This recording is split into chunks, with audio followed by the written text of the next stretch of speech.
Well, good morning, everyone. Welcome back. This morning, Kenji and I decided to come over to the local reservoir. He's dying to get out there. He's got a lot of energy. It's been a little while since I've taken him fishing, so I'm going to take him out to the local reservoir. We're just going to sit on a bank and do some catfishing. I brought some chicken livers and a couple of rods. We're just going to stake them out and just sit there and hang out. It's a nice warm day, mid-August. Not much else is going to be biting this morning. A little bit too late to go and do any bass fishing or anything like that anyway, so just decided to go ahead and have a nice relaxing morning over at the local reservoir. It's about 12 minutes away from my house, so it's a nice spot to head to, let him get off leash, swim around a little bit, burn off some energy. So anyway, once I get all set up, I'll show you guys exactly what we're doing. This is just your basic fishing. It's one step up from a bobber and a hook and fishing for bluegill, so it's really nothing very complicated, but it'll be nice and fun. Just something to get tugging on the end of the line. I know I'll catch something, just don't know what size. I would like to catch, a nice catfish, 3, 4, 5 pounder, but most of them around here are usually in the 12-inch to 16-inch range, so about 1 pound fish. But they tug on in the line, they put up a good fight. Kenji has a good time. He'll come home nice and tired and give him a bath, and he can relax the rest of the day, and I can just start getting ready for the week. So anyway, happy Sunday, everyone, and thank you for tuning in. We're just taking a short hike out to the reservoir, just a little trail that cuts out here between some fields and stuff. That's funny, whenever I come walking through here with my fishing pole, I feel like I should be whistling the Andy Griffith Show theme song. Just reminds me of those. It's just simple days. Nothing fancy today, no kayak, no major electronics other than my cell phone, a couple of fishing poles, some meat for bait. Yeah, it should be a fun time. There he goes, zoom, zoom, zoom. Cornfields out here. Kenji definitely enjoying being off leash. He's going to burn so much energy, and once he gets to swimming, he really goes through a lot of energy. He's going to be exhausted, which is what we want. Okay, so here we are. This is Jordan Lake. It's one of the local reservoirs around here. We actually have 3 major reservoirs in the area, and then some that are a little further away. But North Carolina doesn't have any natural lakes, so every large body of water like this that you'll see is a reservoir. Man-made lake, dammed up rivers, flooded valley. Kenji's already found his way to the water. I just have to find my way down to the bank. Oh, beautiful. It's in the mid-80s right now. We're probably just gonna fish this cove right here. We'll set up around here, right around this branch or this log that's laying down over here. And I'll show you some of the basic things that I've got over here. Just a really nice light setup. And it's a real pretty area. We are literally the only people here right now. There's a little parking area, and there were no other cars in the parking area. So we've got the whole place to ourselves for now. It's a Sunday, so people start getting out of church and start heading out this way, maybe for picnicking and stuff. Unfortunately, there's signs of people down there. As you can see, there's garbage bags down there. And it's just, if you guys go out and enjoy, nature like this in the outdoors, please don't, clean up after yourselves. Don't do stuff like that. That's just unnecessary. It's not so hard. If you have plastic bags like that, just throw all the trash in the plastic bags and take it with you. There's actually a trash can outside right at the parking area, so that's unfortunate. But we'll clean some of that up on our way out of here. Well, as you can see, someone's fished here before. This is the easiest way and most primitive way of setting up some rod holders. Just get here, find yourself some good sticks that are kind of V-shaped, and you can lay your rods in there and it'll hold it up. I personally don't like this very much because they can break, and it's also hard to get a good foothold in the sand. Or here we have a lot of clay, so as soon as you get deeper into the sand, it turns into clay, and it's really hard. But if you can get one of these to stick in there pretty good, they shouldn't move. Yeah, that's on there pretty good. That one's gonna tip over. Just a big fish takes that thing's going down. And it's not worth losing a rod. But if you have no other means, then it absolutely does work. Okay, so here's a cheap alternative to those just using a stick. Now granted, sticks are free, obviously, and you can just leave them there or pull them out and toss them back into the woods when you're done with them. These you take with you. But I actually purchased these, but you can make these. They're just basically a PVC pipe. Cut at an angle right there. It's called a sand spike. And the only thing that you need to do if you want to make one, buy the PVC, drill a little hole in the side of it and put a little screw or bolt right through it, and it'll keep the rod from sliding all the way down to kind of keep it at a nice and high in the stake, so this isn't actually touching your reel here. But anyway, you just kind of push that into the sand, and it provides a nice stable platform to keep your rod there. Nothing's taking that down. So we set up a little bit further south than where I first came down, or what I was saying. But anyway, just wanted to show you guys that quick little tutorial, little idea on a nice thing you can do. Another thing you can do is actually just like lean your rods up against a log or something, like I have my rods right there. The one thing you do not want these reels sitting in the sand. You want to keep your reels as clean as you possibly can. That goes for fresh and salt water. The sand will get into those reels, screw up your ball bearings, scratch them all up, and your reels won't be as smooth as they were right out of the package. So anyway, just wanted to share that with you really quick. Okay, if you are using chicken livers as I am today, very, very cheap catfish bait. Probably the best bait you can use for catfish. And when I say catfish, I'm talking like channel catfish. If you're going to fish for blue or flatheads, you're better off catching yourself some sunfish and using them live. Blues you can catch on some cut bait, like maybe some shad, but the channel cats, which are the most prolific and most common catfish that you'll catch across the whole country, it's going to be chicken livers. And the nice thing about it, it's cheap. You get a ton of it for $1.60 or whatever, and you can refreeze it or whatever. Just toss it in your freezer. I had the last container I had lasted me about 3 years, 3 seasons, and I just kept tossing it back in the freezer until it got to the point where I was like, they're no longer any good. And I finally tossed them out. But the one thing about chicken livers is they're very slimy. They don't have any kind of substance to them, so they'll rip off the hook very easily. So for that reason, a quick little easy hack. Just some thread, regular thread. Go to the dollar store, get yourself a pack of thread. Get yourself a color that you're not going to use very much. This green, I'm never going to use this, so I brought this with me, and I keep this in my tackle box. What you actually do is just kind of tie it onto your hook. And by tie it, I don't mean using a knot. Just kind of wrap the thread around there, just so it holds it on the hook. You don't have to do anything fancy. You don't have to learn any fancy knots or anything like that. Really, really basic stuff. This is actually a circle hook, because what's nice about a circle hook is you can kind of just set it out there and leave it. The hook basically sets itself in the fish's mouth, and they don't have a chance to swallow it. Because of the shape of it, it'll go all the way down into their mouth, and it won't set until it gets some tension and starts coming out of their mouth, and then it hooks in the corner of their mouth. So circle hooks are a very, very useful tool when using live bait. Use it mostly in saltwater, but in freshwater, I don't really fish live bait other than when I'm fishing for catfish. Okay, so there you go. Nice little bait ball on there. Doesn't matter if the hook is exposed. Catfish really don't care. They're not that finicky about it. Couple of things that I wanted to point out. A knife and definitely a towel. You definitely want some kind of rag or something to wipe your hands off with. Chicken livers are very bloody, very smelly, so you want to keep your hands as clean as you can. I like using these ceramic knives. They don't rust, they stay sharp pretty long, and you can get them fairly cheap at either your dollar store or on Amazon or whatever. You can get a pack of them fairly cheap. So I like having these in a tackle box because I don't have to worry so much about them rusting. They can get wet and just clean them off, make sure you don't have any residue on it, just so they don't get nasty. But just throw them back in your tackle box and you're good to go. So I definitely recommend having a knife in your box for cutting bait, but ceramic is the way to go, as if you were to ask me. Well, I want to show you another little piece of equipment here I brought with me. There it is. It's funny I mentioned that. So it's called a strike indicator, or I'm actually getting a bite. You watch the rod tip there. Normally you watch the rod tip. I literally just dropped that bait in the water. So those are catfish picking at it.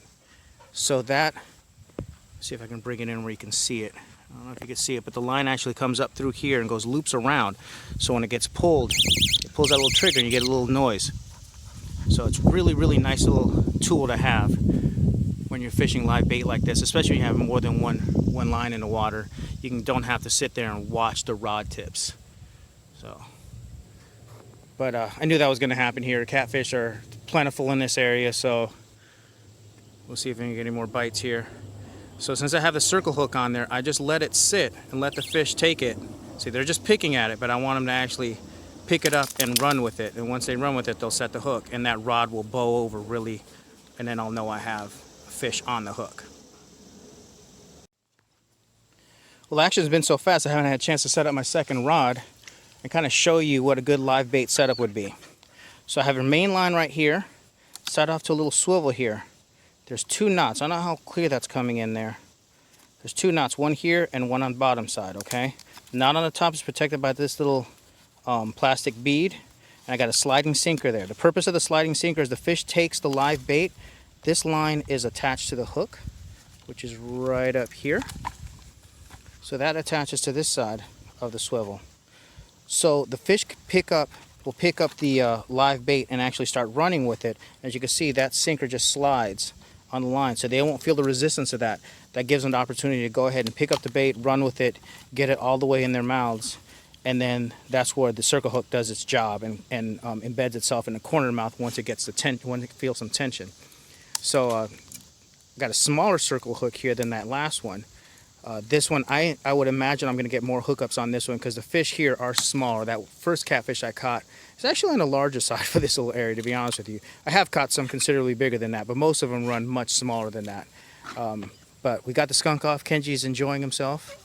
And another thing I wanted to show you about this little, if you don't get yourself one of these, nice thing about it is it makes that audible noise, okay?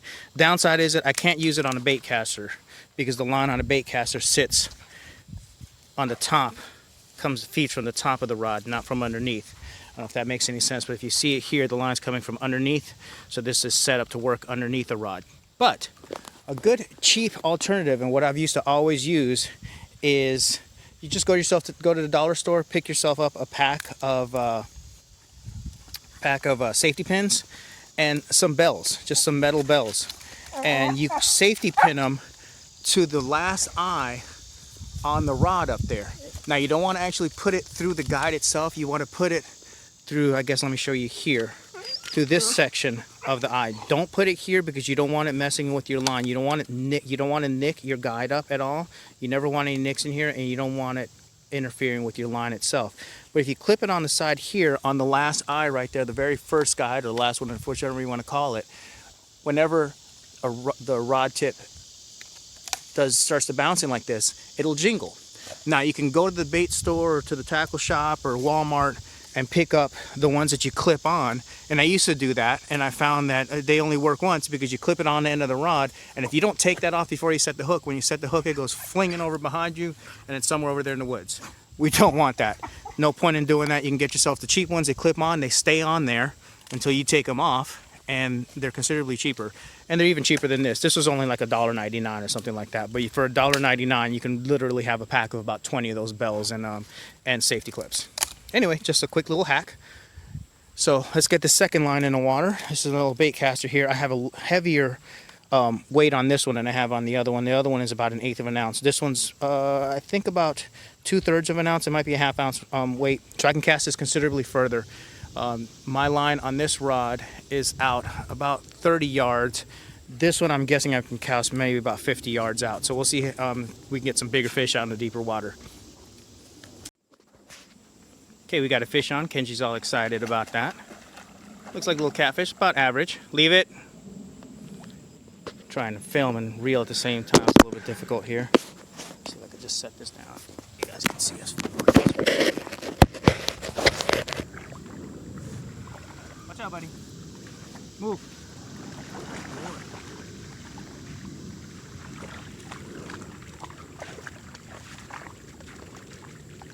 Not a bad catfish right there. Maybe a little bit too small for frying, but if you guys eat catfish, this is about good eating size right there. Nice thing about it, I tied that, I know you guys got me in frame here, but I tied the chicken livers onto the hook. Hook's right on the corner of the mouth like it's supposed to do, like a circle hook's supposed to do. So I actually can reuse this this bait. So I'm gonna toss it right back out there in just a moment. Let's get this guy out of here.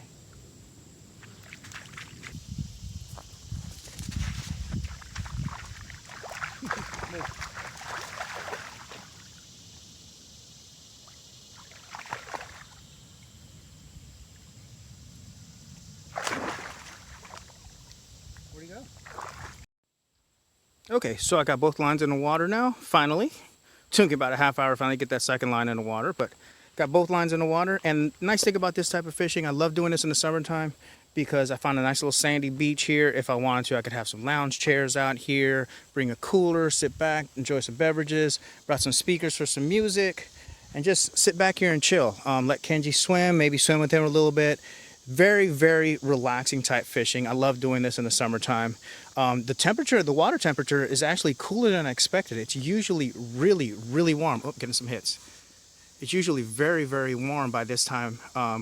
We did have a couple of cooler spells in the week, or a few weeks of like cooler weather and recent rain. So maybe the influx of fresh cooler water and cooler temperatures have caused the temperature in the water or the lake to drop a little bit. But yeah, the water's somewhat refreshing. Sometimes by this time in the year, it's as warm as bath water, so it can get ridiculously warm. But yeah, already getting some bites on the bait caster here. Got 10-pound line on here with a 10-pound leader. So just see a little tick, tick, tick. We're just going to wait until the rod actually bows. Once the rod bows all the way over down like that, that's when I know I got a fish on. For right now, they're just playing with it. Matter of fact, what I'm going to do is just give it a little bit of slack because I want them to go ahead and run with it. So I'm going to release the line a little bit, lock it back in place. So I have quite a bit of slack. You probably can't see it, but there's quite a bit of slack in the line. So I'm going to let the fish pick it up, swim off with it. Once they have it firmly in their mouth, that circle hook will do its job. All right, we just caught this above average bullhead, and we're getting some bites on the other rod. So definitely, action's definitely picking up. Watch it. Oh, he almost got it. Leave it. There it goes.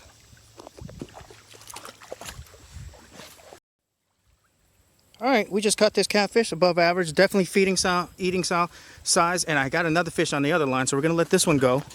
Leave it. Move, move, move, move. And as you can see my rod bowing there, definitely got a fish on the other line. So let's set this down. Well, okay. This one's even bigger. It's a pretty good sized fish. Oh, strong fish too. Caught that one on the bait caster. So back to back, and these are considerably larger. Leave it. These are considerably larger than the cats I normally catch out of here. This one is probably pushing 23 inches, maybe even 24. Definitely a good sized fish. So let's put him in the water. Leave it.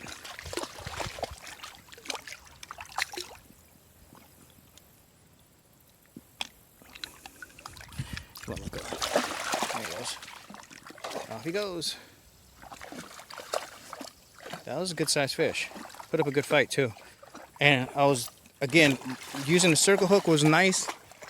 All I had to do was make sure the hook was firmly set while I was bringing the other fish in, so I could just leave the rod in the holder and let that fish stay on the line while I was bringing the other fish in, taking it off the hook and releasing it. And then I could pick up the second rod. So this is what's really helpful about using these circle hooks.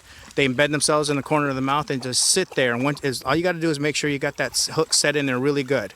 And once it's set, it's not going anywhere until you pull it out. So really, really helpful tool for when you're one person fishing two rods or multiple rods.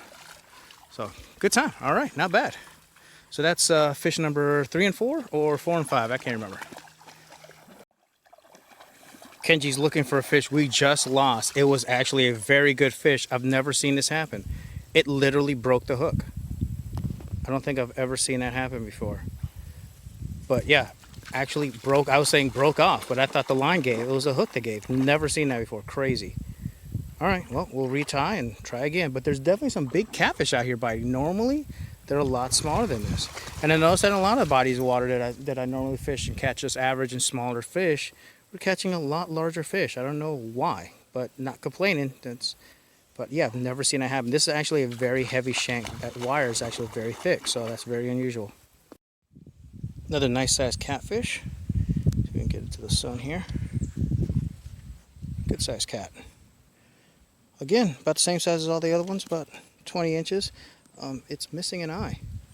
Weird. But catfish are very hardy. they'll survive. They don't really use their eyesight very much. Channel cats do more than others, but they can survive without an eye. There's some fishing line tied up all around this one, so I'm gonna spend a little time getting that line off of him. I don't know if maybe he's been caught before, or if he just got tangled up in some line on his way in. But I'm gonna get that off of him, and then we'll get him back into the water. Another fish, good size, very good size, very healthy. Put up a bigger fight than the large one I caught. This one's probably pushing about 20 inches, 21 inches. Good size fish, very good size fish. Another channel cat. That's all we caught. We've been catching is channel cats. We caught that one bullhead. Leave it, Kenji.